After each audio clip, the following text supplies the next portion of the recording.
Um, medyo light-hearted muna. Nakita ko kanina, tinawag mo si Raymond na Mr. Rob. Ano yan?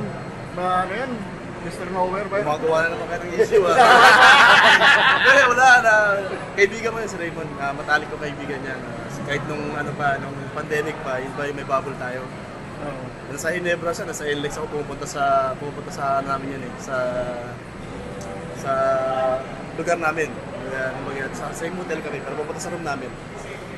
Kaya sinabi ko lang Mr. Never Heard kasi yun yung issue nila ni JGBN. Oh, yun, si Juan. Yung Juan na lang. So, ayun. Wala na. Medyo lang siya. Nag-gulp din ako nung nagsushooting ako ngayon. Nakita ko yung shirt and lahat sila nakaganon eh. Never heard eh.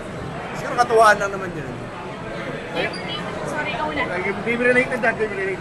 So, Okay. ito, maganda yung second half natin. Simula ng mga fast break, tapos mga 3 points ni Marshall. Then, si Jerome, talk about yung, siguro ano yung napag-usapan nyo bago pumasok sa second half. Well, nung halftime medyo nag-uusap-usap kami sa team. Especially si Captain Ross. Sabi ko, sumisigaw, try to motivate us. Kasi mahirap kasi mag-down ng 2-0, especially kalabang pa Ginebra, diba?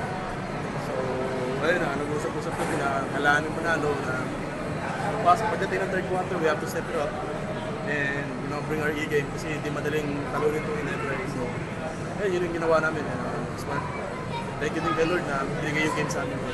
And 2 games in, syempre, kumbaga, nagkakasarapan na yung dalawang team. Heading to game 3, ano yung mga tingin mo na keys to get well game 3? Well, same mentality yung ginawa namin yung third quarter. From the start, from the jump, bigay namin yung best namin. And syempre, yun nga, mahirap po talaga kalaban yun pero we have to overcome yung eagerness na to win. Kailangan mas kanya, naikpitan yan.